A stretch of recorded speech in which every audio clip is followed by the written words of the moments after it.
On episode 3, we took you through the fascinating world of forensic genealogy and how it was used with the Canal Murders DNA to lead to an arrest in the case. Bryan Patrick Miller, the zombie hunter, is charged with the murders of both Angela Brasso and Melanie Burness. But in episode 1, we told you 5 young women were found dead. One of those a teenager who may be connected to all of this as well. Host Brianna Whitney picks up the story here. Brandy hadn't come back yet. Right away, they had taped off my whole apartment. They were questioning everybody who lived there. When I met with the police, you know everything, and do you want to know? And he pulled her in the house, started stabbing her. She was alive for all that. Then he slit her throat and killed her. I honestly felt like I would live my entire life and die and never know what happened to her. This is True Crime Arizona, The Zombie Hunter. A note before we dive into this episode, we want to warn you there are graphic details discussed. Listener discretion is advised. I would say that we were sisters, little best friends, you know, thick as thieves, but we also were like sisters and picked on each other or whatever. I was 11, she was 13. Spring was just turning to summer in Phoenix. It was May of 1992. The girls were at the ages where they still loved to play together. Even though Kristen Dennis was a couple years younger, she felt very protective over her big sister, Brandy Myers. She was in special ed classes, so I kind of felt like the bigger sister. And, you know, I don't know, she was more timid and naive and all that than I was, even though I was younger. When you say she was in like special education classes, did she struggle with certain disabilities? She had learning disabilities, absolutely. Like a lot of people say like she was brain damaged, and I don't like that. She was fine. She was a slow learner. You know, that was her disability. Their family lived in the Sunny Slope area of Phoenix. There were a lot of kids around to play with. To Kristen and Brandy, things seemed great. They didn't need a lot to have fun. What was your guys' childhood like growing up where you did? In the apartments that we last lived in, I'd say it was any normal childhood. Seemed like, you know, pretty much in the 90s, you know. We all played outside, you know, climbed trees, you know, ran around. Nobody really hung out in your house, and you pretty much came inside when the street lights came on. At the time, did you feel safe? I did. I was blissfully unaware. I didn't know it was dangerous or considered like the hood, you know. We just played like it was anywhere else. Yeah, I mean, that was your home and right. Played outside like kids. Right. That was the best part of childhood, pure innocence. But at 11 years old, Kristen experienced that for the last time. I still miss her every day. You know, there's not a day I don't think of her. Wish she was here. Can you take us back to the day that Brandy disappeared in May of '92? What was she doing, and what do you remember from that day? So it's May 26, '92, and her and I were going to go collect the money for this book drive or bookathon that she had done. So the bookathon was like, you read X amount of pages and we give you X amount of dollars. So we had gone through the neighborhood, and our allowed grounds to stomp around was between our house and our school, which is 4 blocks. So that was as far as we were allowed to go.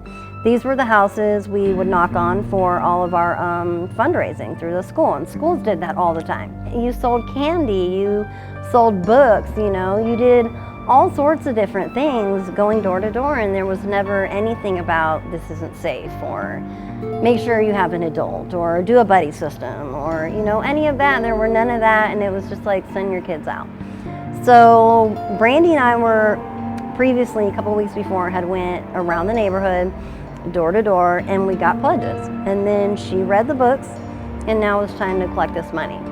So I was gonna go with her. You know, it was after school, so, you know, it's getting on in the day. I was gonna go with her, but a boy I like came over, so I was like, I don't wanna go, you know. And then I told her she was a nerd and I couldn't be seen with her, like maybe my friends would see her. And those were the last words that anybody who loved her ever spoke to her. And they really haunted me most of my life. Kristen knew Brandy wasn't going far. She figured she'd be back soon.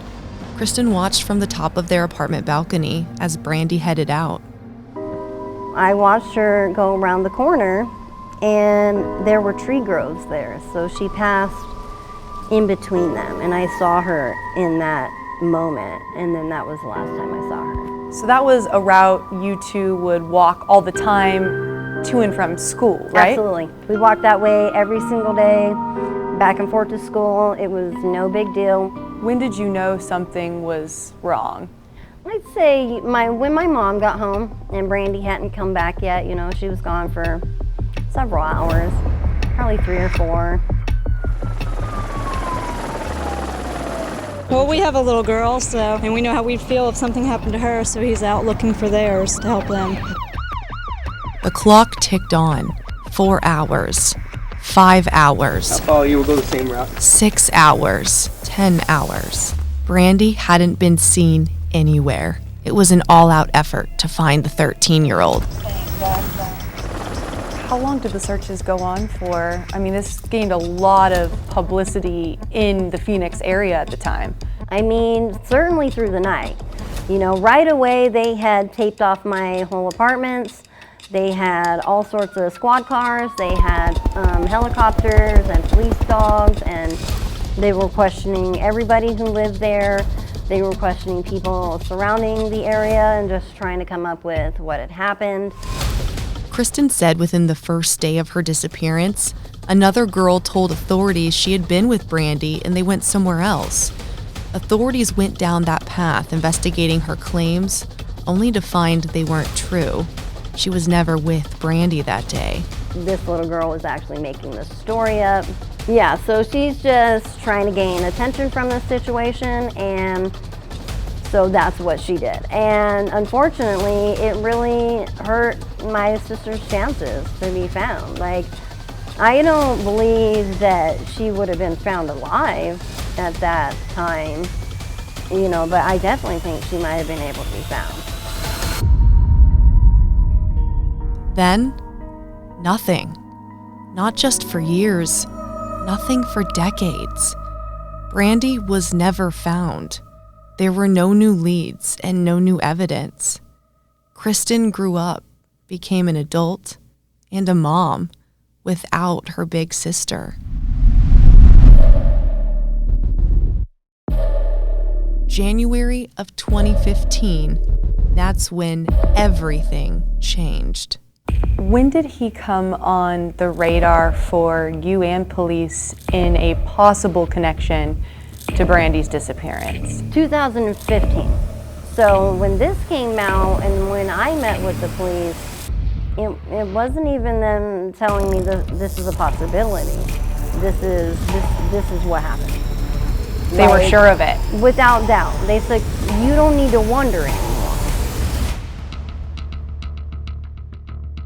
Phoenix police detectives believe they have solved 2 cold cases of young women being murdered 20 years ago. Detectives have been working through the night, overnight, searching the home of the man they just arrested. Kristen watched the news along with everyone else.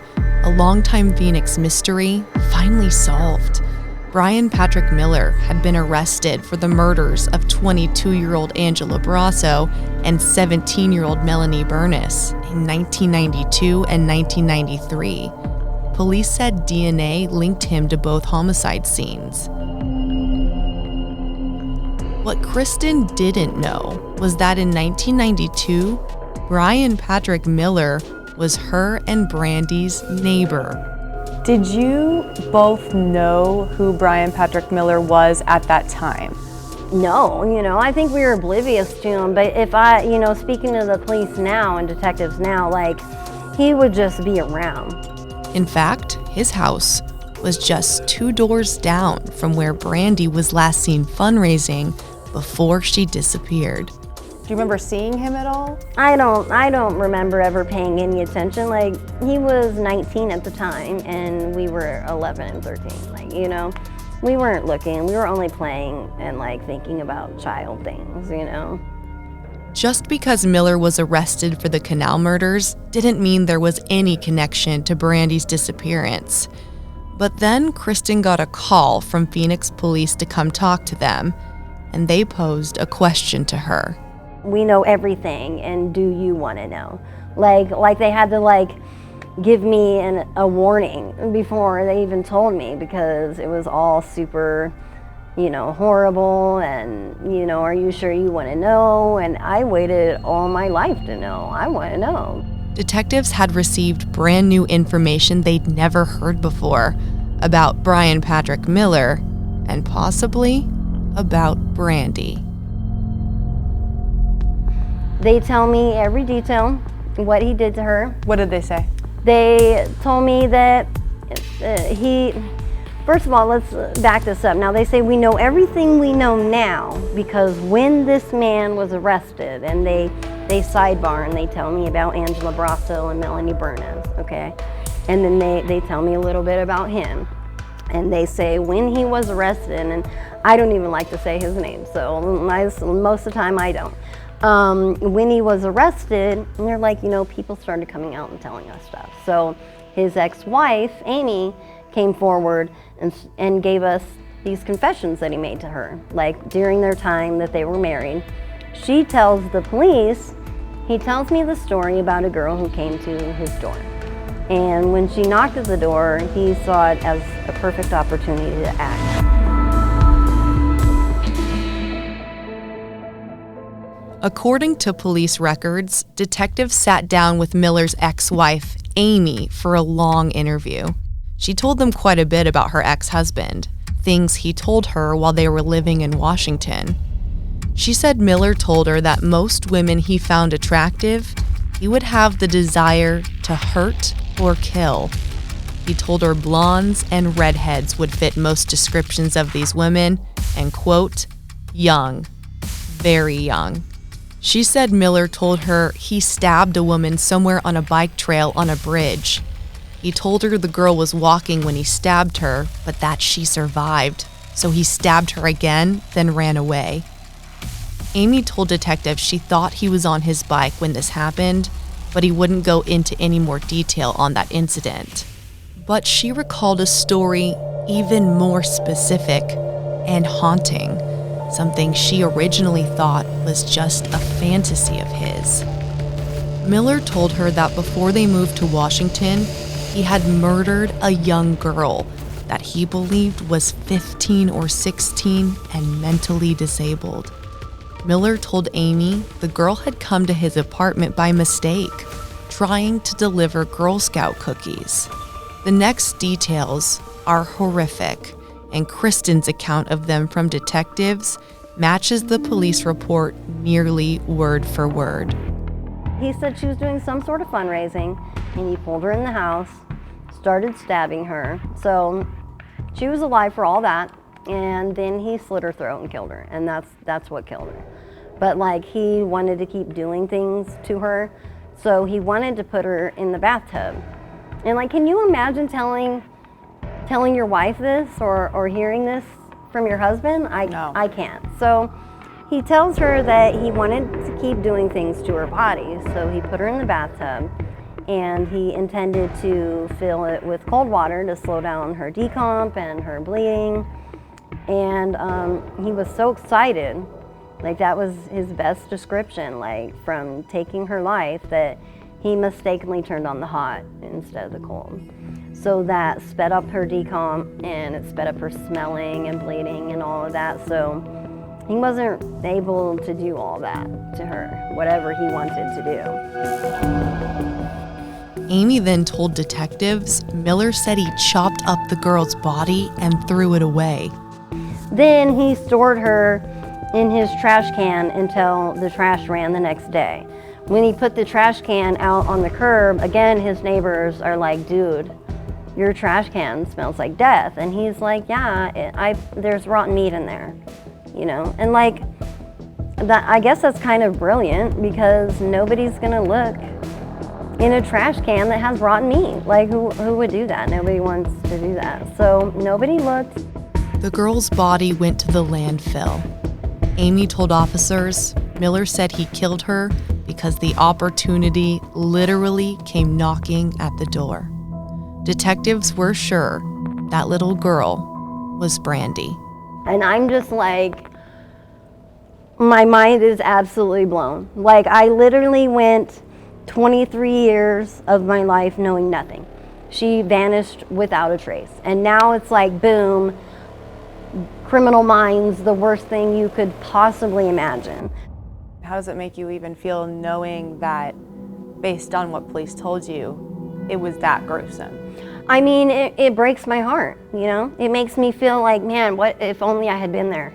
You know, I was the tough one, I was the mouthy one or whatever, the one who would sense this is dangerous, let's get out of here. It's haunting, but knowing nothing, I mean, I'm sure you hear that from every missing person's family. Knowing nothing is the worst. Well, I'd say a couple weeks ago or maybe a month ago, for the first time, I imagined her. I don't know if I can explain that right, but when I'm imagining that happening and I can't do anything, at no point was I ever her in that room. You know what I mean? I'm just outside looking at it happen. Like a third party, but right. This is the first time you actually felt the victim as if you were her in that moment. Right, and it's even more heartbreaking. Like, she didn't deserve that. She didn't deserve that.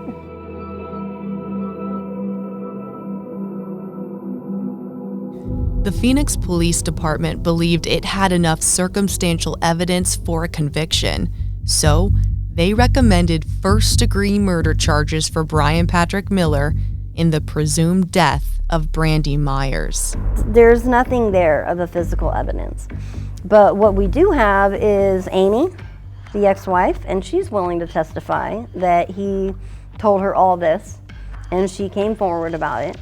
We have eyewitnesses that placed Brandy 2 doors down from his house, knocking at their door last, and then walking in the direction of his house. In your mind, from 0% chance to 100%, how sure are you that Bryan Patrick Miller killed your sister? I don't have a doubt in my mind. And the Phoenix Police Department put that to rest in my mind.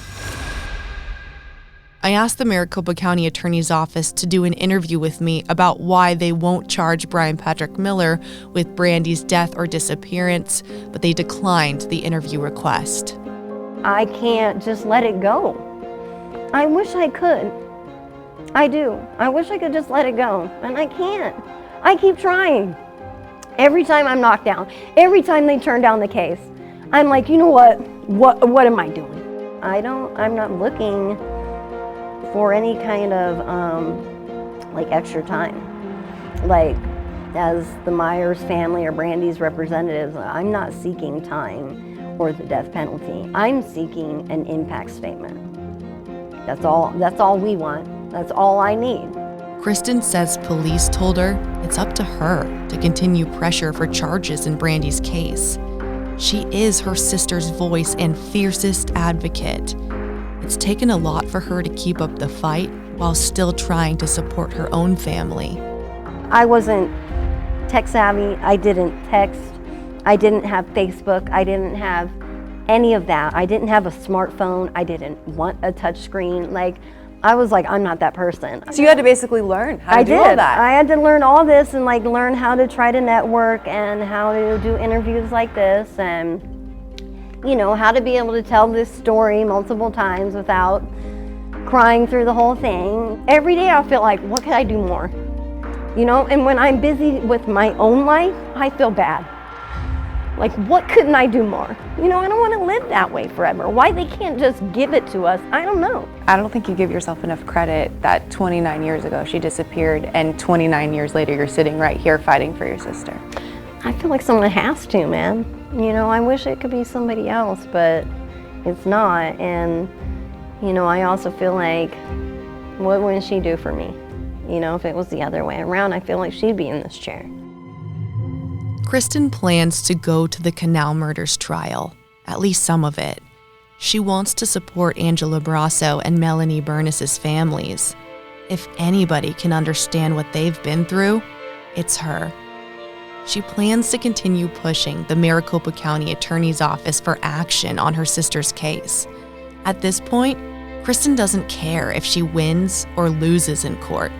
She just wants her day in court and wants to look Bryan Patrick Miller in the eyes and speak to him directly. It's just heartbreaking to me on the daily, and I just want it to be over. You know, I want to say that I did everything I could, even if I don't win, as long as I try. I want a chance to say, you know what, you took everything from me, and my mother is broken inside because of you. And I was lost for years, but you know what, you don't have power over my life anymore. Next time on episode 5 of True Crime Arizona, The Zombie Hunter. And as we got closer, you know, I don't know, I just had a bad feeling. And so I turned around before he'd get to me, and I thought, I'm just going to go back. I'm just going to get this run done and get out of here. And that's when I saw Angela come out and come up the trail. And she seemed like she was kind of hurrying, coming fast. The last time that I saw her, she was going south on the canal on the west side, and he was south on the right side.